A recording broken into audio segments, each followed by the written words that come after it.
You might ask, why is Facebook, why is someone like Facebook here? I know Google and Twitter are here too. And the way I think about it is, if you think about these types of events and many of the jobs that all of you are in, it's about communications to your clients, market communications, industry communications, communications to regulators. Communications is really, really important to what we do in this industry. And we in Facebook like to think that we are part of the change in how markets and businesses communicate with their clients, with each other, and just generally how people communicate together. So my session today is, the first part isn't about how you drive more business using Facebook. Jason, who's my team, who's at the exact same time slot tomorrow, and the workshop is talking about customer acquisition with Facebook. And Anna Maria, who's also here, is talking about more general things. So my session is all about how we see communications changing, and what we see what the future might be like, and how you might drive brand awareness and brand affinity in that new world. That's my title, and that's who I am. I'm based in our international headquarters in Ireland, so it's my first time here. I'm pleased to be in Limassol. And we have a team of 4 who are joining you for the conference in the next couple of days.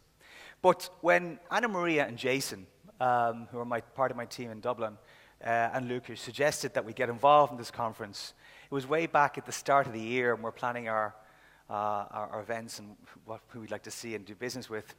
And it's around about January the 10th. I remember it because it was actually my birthday that day. But actually that weekend also this happened. Everyone knows who that is, right? I'm going to ask you, who is it? David Bowie, of course. Now, I'm actually younger than David Bowie. I hope you can perceive that. But I wasn't a great David Bowie fan, but I was sitting down to prepare my presentation, or the outline of my presentation for today, and I was thinking about, I came across some research which said that the average amount of screen time that people are spending on an average day is going up in the world. It's going over 7.5 hours per day. I was going to build a story around that. And then David Bowie died on me. And I spent the whole weekend trying to understand him, because he's so impactful on the world when I was growing up as a boy. And I didn't search for it. I went to my Facebook newsfeed on my mobile device and just found content that found me. What were people talking about and sharing about David Bowie on the platform that day? And I just want to share 2 of my favorite pieces. Lots and lots of hours I spent just understanding this guy's life. And this is visual content, video content, not things I read. On the top right-hand side, you see a little collage, a montage of cartoon imagery, which is developed by a lady called Helen Green. And she put together what David Bowie actually looked like and how he changed his image over the course of his career. Quite interesting how many personas he had, how many of those personas you actually remember, not just Ziggy Stardust. The second piece on the left-hand side is actually a piece of video content from 1999. It was BBC, it was Newsnight, it was a famous journalist called Jeremy Paxman, and he was interviewing David Bowie. And David Bowie was talking about, back in 1999, how the music industry is going to be completely decimated and changed and turned upside down by the introduction of the internet. And he foretold streaming and Spotify and on-demand music services way in advance of those becoming real. So he was a visionary and he was very impactful. So why am I telling that story? Now you know I'm a David Bowie fan. Now you know how I spent my weekend on January 10th and 11th of 2016. What was interesting about that was it was all video and it was all mobile. It was on my mobile device, and it was all discovery, not search, and I didn't click on a thing. I didn't do a single click. But yet, the thesis of our digital industry is it's mostly desktop, it's mostly text, and you've got to click on things to make it real and measurable, and that's not true. So let me tell that story. Let me go back to Facebook and what Facebook is. Facebook is a company, 13 years old, almost. But Facebook as a company has many different portfolios of services that I show on the screen. Facebook, the blue app on the blue badge, is the main thing that you probably know us for if you use our services, and thank you if you do. Instagram is part of the portfolio, as is WhatsApp and Messenger. So we're lots of different things and lots of different uses and use cases. And we always say that the core mission of Facebook has always been true since the establishment back in 2004, which is to enable the power to share to make the world more open and connected. And that's still the major theme and thesis and mission of the company. So we always give a status check-in as we were on that mission to connect the world. They're the latest numbers that you see there. I won't go through everything. I think...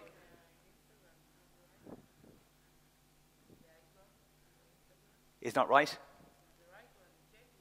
Yeah, well, we've got official numbers and real numbers. These are the official numbers that we're allowed to talk to the SEC. It's over 450 million every month. But they're big numbers. You can see the big numbers. The one at the bottom is one we are particularly proud of, in that through some free services that we're offering that I won't speak about today, we're connecting 25 million people in the world who never could access the internet in the developing world, mainly because they couldn't afford it, because of lack of affordable data plans and power services. On any single day, though, that's the number that really impresses me, is almost 1.1 billion people use the service, main service being Facebook. There's some duplication with Instagram. And that carries, an incredible power of reach. How can you communicate to an audience that big? And an incredible responsibility that we have in terms of if we want to make and keep Facebook and our services engaging and compelling, immersive, inviting, safe, and entertaining for our clients, we and you as potential clients and advertisers have a responsibility to make the communications real and interesting, immersive and engaging, and not annoying, disruptive, and ruining the overall enjoyment experience of a person on Facebook.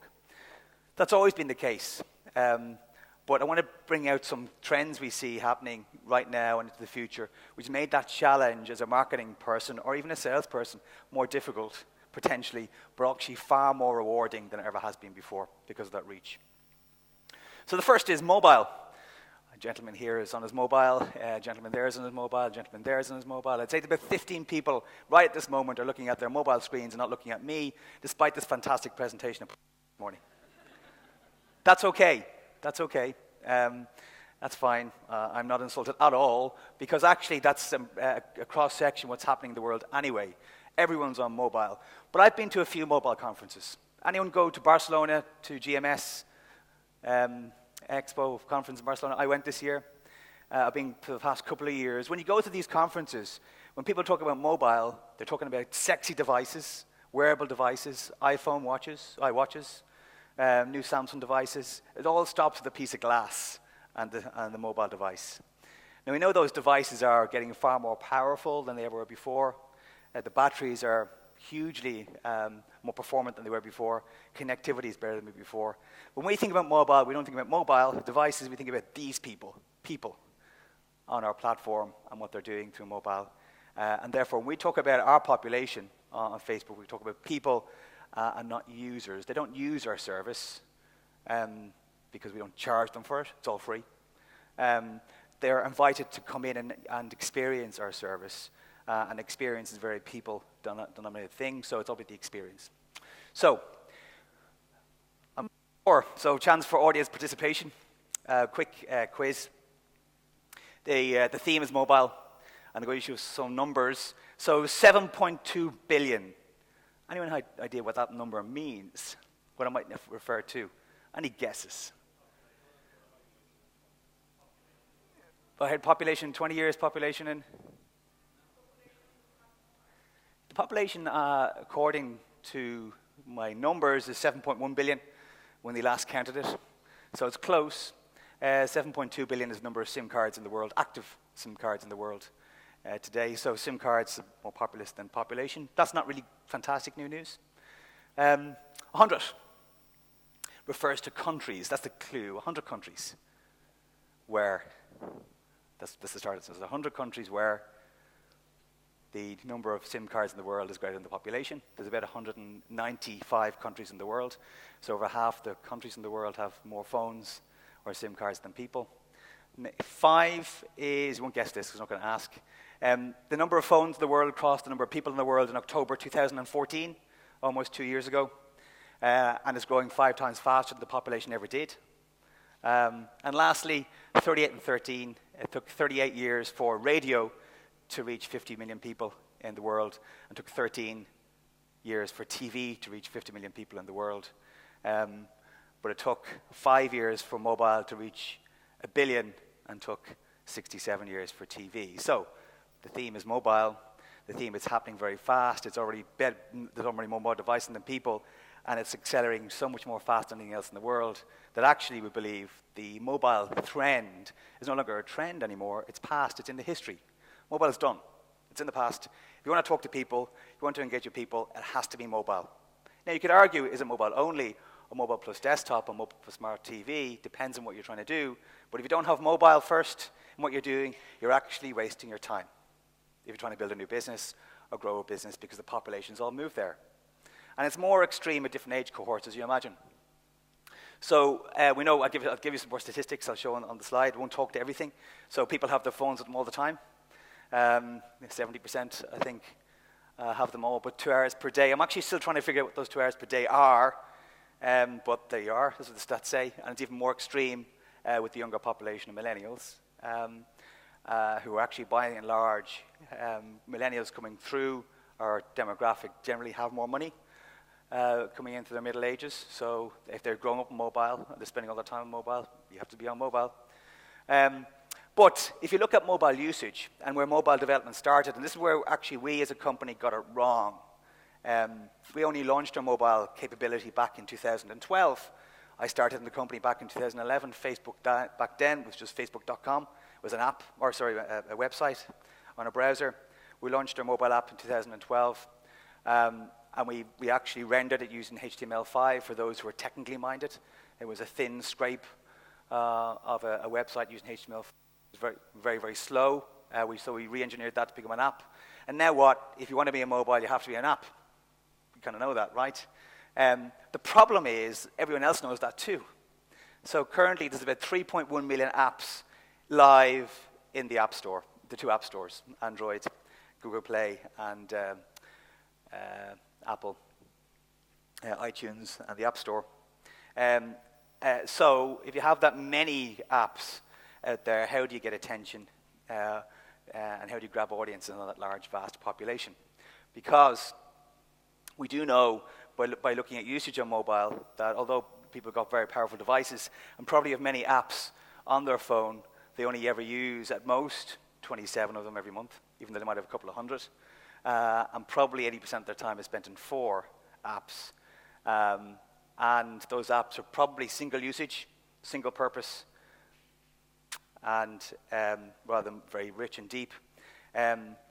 So if you got all of this, trying to get your voice out, trying to win customers, trying to place your mobile app on a very, very noisy, a very disrupted, a very fragmented app ecosystem, at the same time, you're vying for content, share of mind in social media platforms like Facebook that are newsfeed dominated. So you're trying to get a slot in newsfeed to get your message across. How do you get that attention? You can't just fire a message out there and get it, because we know that as content and available content explodes, and it is, we're just wired as we everywhere. We're just built as humans. Our minds haven't expanded. Our capacity hasn't expanded. Unlike the iPhone, we're not faster than we were 5 years ago. We don't have more energy, more battery life, and we certainly don't have any more processing power. But yet, all this content is coming at us, and we're wired to a certain limit.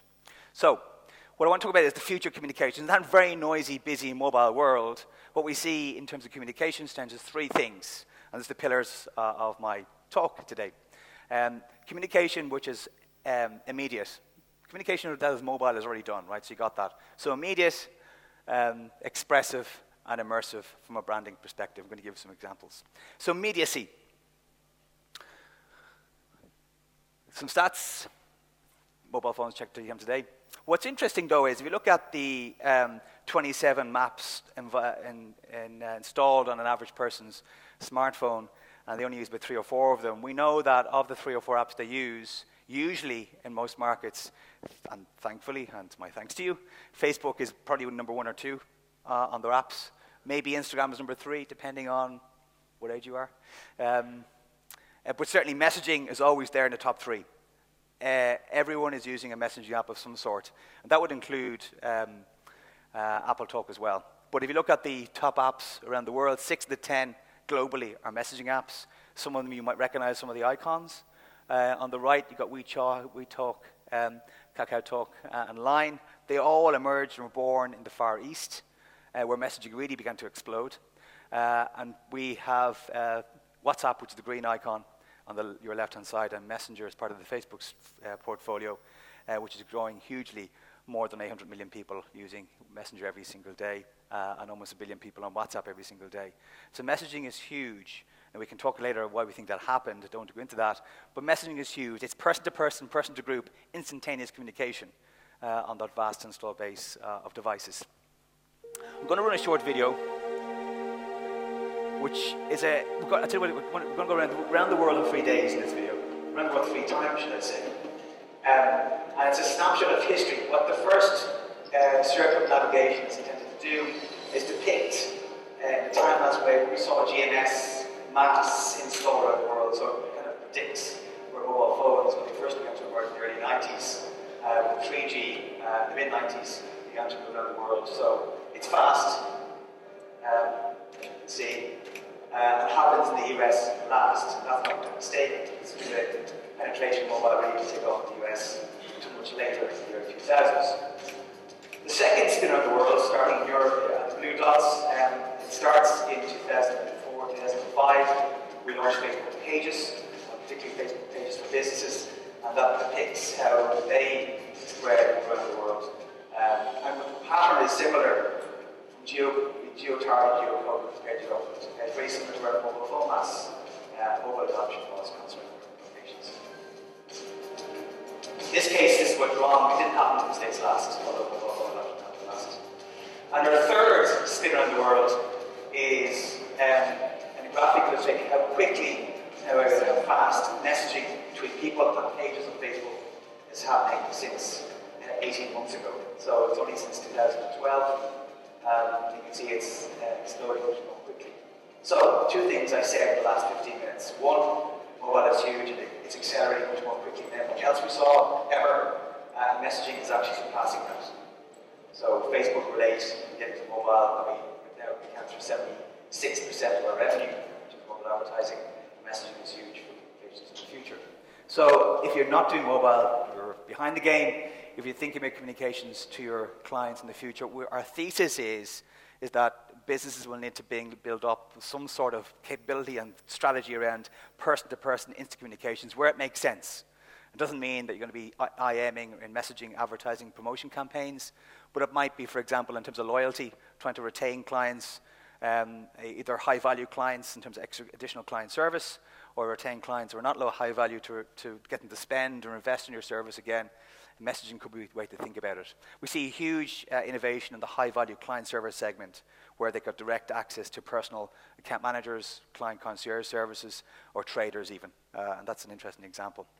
What's interesting with messaging is, if you ever send an instant message on Facebook, the history of that conversation stays forever. It's canonical, means that the state is always maintained.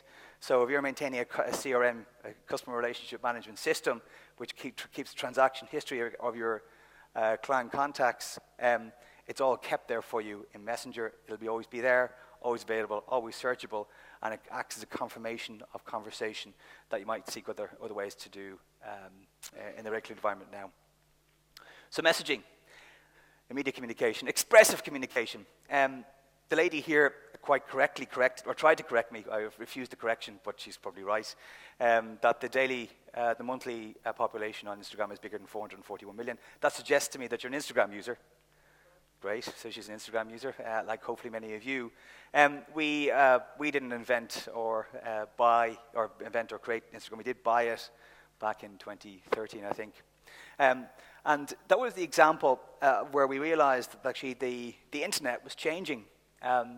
The internet was 29, 30 years old 2 years ago. And when the internet was born, it was all textual, hypertext. It was all about searching about knowledge and facts. And it was all about linking, hyperlinking, essentially. But a big trend began to happen, around 2011, where the internet became more visual, perhaps, with people actually prepared to share more visual information and visual stories about themselves and their lives. Now, another quick audience test here to prove why we believe this is so powerful. When you're trying to tell a story, we're trying to communicate to your audience using images. It's more efficient to do it that way because the brain operates on imagery. The reason we have an alphabet is to approximate spoken and visual communications. But it's actually much, much slower to read something than it's to process. So here's a test. I'm pretty sure that you're wide awake and you're able for this. So are you ready? Okay, here we go. Okay, what was that? A Volkswagen van. What color was it approximately? What age would you say that van was? 70s? Yeah. Classic model, would you say? Was it a good condition? How many hubcaps did it have? None. And where was it parked? What was the background? Forest. Okay. So I asked 5 questions. It took me about 25 seconds, and you saw that in less than 1.3 or 0.13 of a second. I'll go back and show you what it was, just to answer your own. There you go. No hubcaps. Well done. Probably late 60s, I'd say, for that van. Pretty bad condition, parked in a forest with some trees. So everyone got it right. Well done. The point is, when you want to tell something quite complex or engage something quite quickly, visually is the way to do it, particularly in a world where you're trying to fight for attention and people are going to stop and read your message and read your story, or indeed click on it. So back to my Instagram story. That's why I bought Instagram, because we saw the world going this way. And what I'm showing you is some recent work that we're doing, advertisers and marketeers, with Facebook and Instagram and visual communications. Some is quite new, so we have the old return of the GIF in the top right-hand side. And we have a nice little format we call Cinematograph on the bottom left-hand side from Starbucks. Now, not your world, not your business at all, but we see how marketing communications is becoming more sophisticated using imagery, and this is actually a mixture of still and moving image in a constantly looping format to tell a very enticing story about a Starbucks latte. And there's a lot more examples of that. That's my Instagram story. But that didn't stop there. That was colorful, rich, inviting imagery. But now we know that... let me ask a question. Has anyone seen, in the last few days, the Chewbacca Coles mask? So who's seen it? Who has seen it? Okay, so we have about 15 people who've seen it. Does anyone know do people know what that is? I'll tell a quick story. So, yeah. Do you want to tell the story? It's a woman who bought the mask of Chewbacca for a kid in the car or something. Yeah. Everybody, well, clearly not everyone has seen it. But that was an ordinary lady in the car park of a supermarket in the US. She pushed the story onto Facebook about 6 days ago, actually, maybe a little bit more, and it went viral. But she was using her own creative video to share the story. And we see that happening much, much faster now. People are comfortable sharing the visual stories using imagery. Some it's nice imagery, some it's just photographs of the holidays. The same thing is happening in video, and that's just some of the stats we see on mobile. So huge growth in views, huge growth in consumption on video. Now, when I think about Facebook and how good we are predicting the future, with respect to my teams and my company, we're not very good at doing that. Because I told you already that we didn't really predict mobile. We had to catch up. We did an event sharing pictures or photographs on the internet. We saw that happening, had to catch up. And frankly, the same thing happened with video too. But the thing about this is again, it's catching up much more quickly than any other trend we saw before, apart from messaging. So when I did this session about 6 months ago, we were at 4 billion video views per day on the platforms. Now we're at 8 billion per day. And there's 2 particular events in the last 12 months that we believe drove that sudden uptick in video consumption and video sharing. Back in 2014, end of 2014, August, September, I remember the end of the summer vacation this happened. We had 2 things. We had the release of autoplay video in your feed. And the second was the Ice Bucket Challenge. I see you remember that fondly, that time when everyone shared their Ice Bucket Challenge videos. But that was driven clearly out of North America, spread throughout Europe. I know it reached here because I've seen some Cypriot videos with ice and buckets and cold people. But so it went global. But the thing about that is that caught us by surprise because it went so global so quickly that we had very, very frank and open and tricky meetings with our telecoms providers that we partner with to try and explain what was happening, and actually to try and adjust our infrastructure to try and put less load on their networks, because in some parts of the world the networks are coming down, we're falling over because of the level of video being shared and consumed. So we've done a lot of work on that to make it more consumption, more friendly. But video is huge. So themes, mobile, and visual communications and video is the next part of being expressive, the expressive communications pillar. Now, we look at the statistics. Way back when I was writing my presentation when David Bowie passed away, one of the stats that got me really interested was this stat, that if you look at the amount of screen time spent across desktop, mobile, tablet, TV's not going down, by the way, it's plateauing in most parts of the world, and single use or single screen consumption of TV is certainly changing.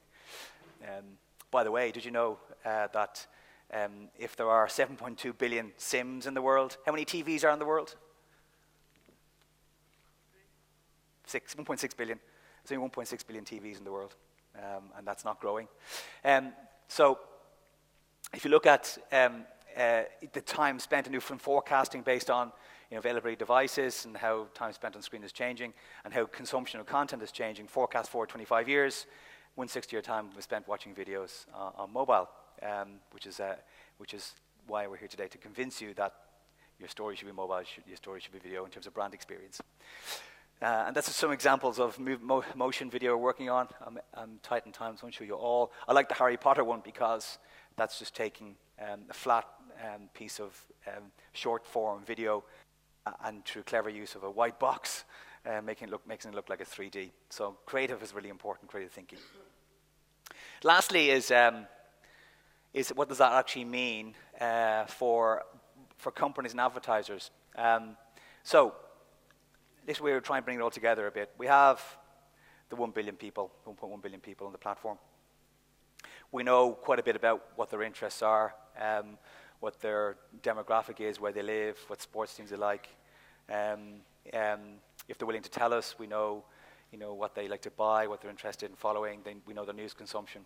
So it's very possible for us to create very, very valuable, narrow and tight marketing segments for you, for our clients. And those segments are based on a very complex set of calculations which allows us to figure out a couple of things. One, the propensity to like your content.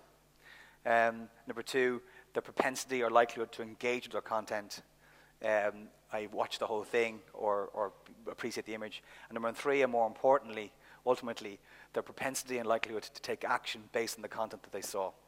And we can predict that quite realistically because, in most market research companies, how they predict consumer behavior is using very small, statistically significant panels for that market. We have the biggest panel in the world with the numbers on the platform, so we can predict that quite clearly. So Everything Everywhere is a mobile telecoms company in the UK.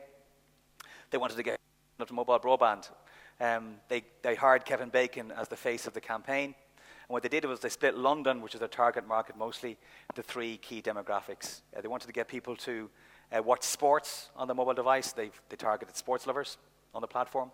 They wanted to target housewives who typically, of a certain age demographic, watched a program called The Voice, which is huge in the UK.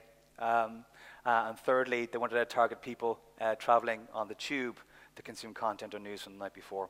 So we created clusters and segments for all those markets, actually quite at a local basis. Then Everything Everywhere used their creative team to create 3 different types of video with Kevin Bacon, with the same sort of message, but different theme. So he'd be walking in the street and he'd be passing by a guy trying to watch last night's Manchester United match or last Saturday's Voice episode. Or last night's BBC News, depending on the scenario. And if you were on the tube, you'd see the creative that was actually targeted at a commuter. So the point is, visuals can be targeted at very micro segments, and getting your targeting right and getting your messaging right using visual communication is a hugely powerful way to do that. However, I hear you ask, I'm not in telecoms, and I'm not in the UK, and actually, quite frankly, I don't like Kevin Bacon. Or Manchester United either. There you go. I've offended everyone in the audience now. What I wanted to show you is... it's not showing. I'll just show you this quickly, sorry, then I'm going to show you the two financial services examples. So another different example is actually part of the work that I do in my team. So we, part of some of the people we have work in the entertainment and media business, and about 17 months ago, Walt Disney Studios came to us, who bought the Star Wars franchise, and said to us, it's 12 months, this is the end of 2015, or 2014, it's 12 months to the launch of the next version of Star Wars called The Force Awakens. What can you do for us? What can you do in terms of creating hype and awareness and engagement and interest in this new thing? It's very important to us because it's the first Star Wars movie in over 10 years. It's the first Walt Disney treatment of Star Wars. And we're actually going to introduce some really new, cool characters that are new and replaces the old characters from before. So if they came to me, if they came to the team back in 2011 with the same conversation, we probably would have posted a clever text, cleverly worded, on the old Facebook.com saying, hey guys, Star Wars is coming, watch out for it.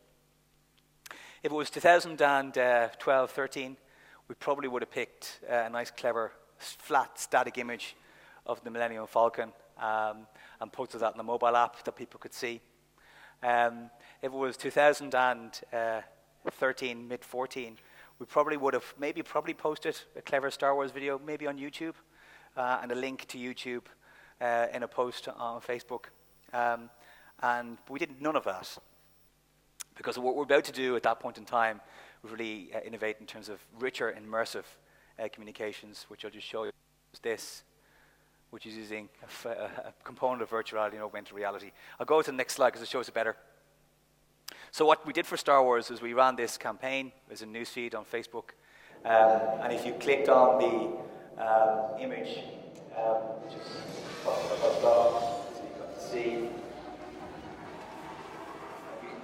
your phone, or actually reality is moving your phone, the purpose which is the phone, so you'll take around that scene and be immersed in it. On a phone, standard phone, 3G, 4G,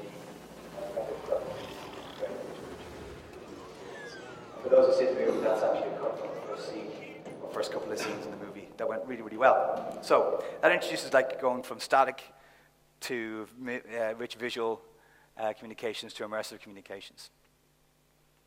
So my two financial services examples were typically, most of the clients, if we work with you in this room, rely on, Jason and Lukash and the team to advise them on how can they acquire more customers, how can they get people to actually leave Facebook and Instagram and go and open an account on their site, and how can they lodge their first deposit, can we get them trading, how we can keep them trading. It's all about getting people to take immediate action with your services. And that was true of Compare the Market in the UK, which is not quite this industry, I know it's still an aggregator, but what they were doing was really doing customer acquisition with us. And what we did was we're still doing that for them with great success, but with Compare the Market, we're trying to get them what we call up the funnel. So not just focus on immediate client action, but trying to build a brand awareness and a trust that they had begun to do heavily in the UK with TV audiences and begun a lot of TV advertising.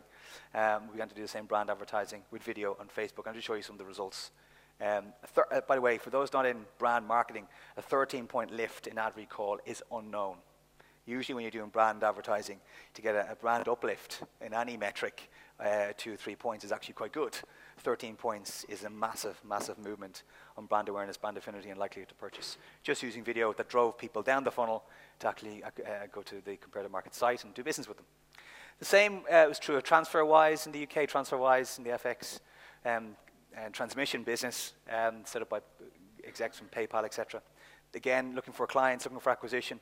And we're used, in this case, it's not branding, but in this case, we just switched what they're doing from using textual communications and pictures of their logo, effectively, to use their service, to using proper, rich, engaging visual communications with real people. Again, to do acquisition, but just switching to creative.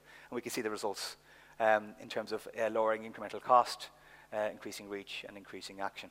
So you can use video on mobile and imagery very effectively for real business results. You don't have to be a Star Wars or Procter & Gamble or a big brand marketeer to really use those creatives properly.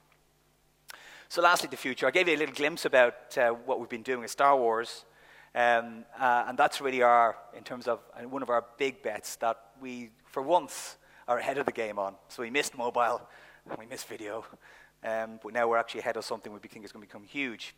If you think about the history of computing, the human-computer interface has always been limited. It always limits our ability to engage with technology because it was punch paper, it was the keyboard, it was the physical size of the cathode ray tube on your desk. It's always been glass, artificial proxies for real experience. You're always looking at something and not really engaging in the real world. It's not a real world engagement experience. Whereas our belief is that begin to change and the world move toward virtual reality where you take away the confines of a 9-inch screen or a 30-inch TV screen that we're on. You take away the confines of a keyboard and a mouse or even the confines of a piece of glass at all to really engage in that communication is hugely powerful. And our bet of the future is something called Oculus that we've actually launched to the market about 3 months ago.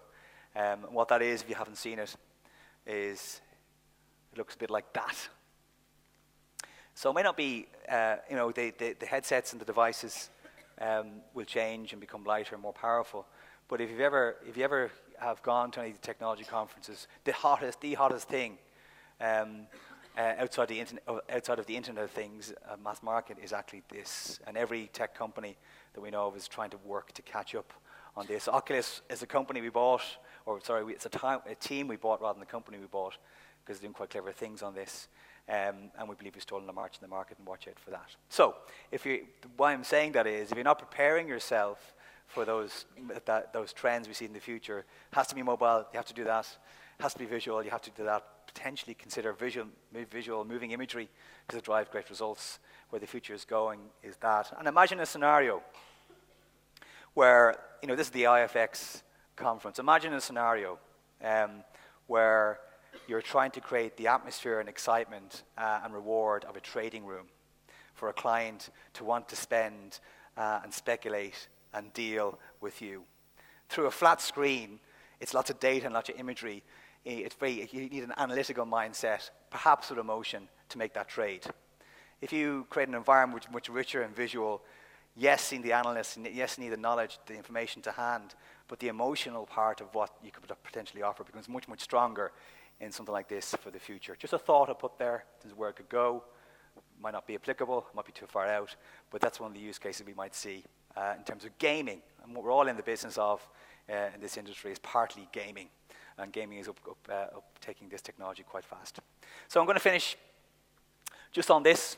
I like the quote because it's a good quote and for a good and a bad reason. I always like this quote. Andy Grove was the chairman of Intel. And he was talking about in this quote how Intel disrupted the microprocessor industry by just focusing on smaller and smaller integrated circuit design. And took massive market share away from IBM, and companies didn't exist anymore because of what they did. They disrupted the market. And actually, they're the victim of this now, where they missed the market trend and switched to mobile, and they don't have any market share in mobile devices because ARM have taken all of that, pretty much. So we have to watch for the future. You have to watch for market shifts. Even if it's 5, 10 years out, you have to be aware of that. And my theme for today was trying to give you a flavor of how Facebook missed it in 2 occasions and caught up very quickly, and we believe we're actually predicting this for the future. But the important thing is that we are the company and team that if you want to drive and grow your business, regarding what stage of the marketing funnel you're at, Lucas and Jason are here to talk, and we can do great business together. Thank you very much.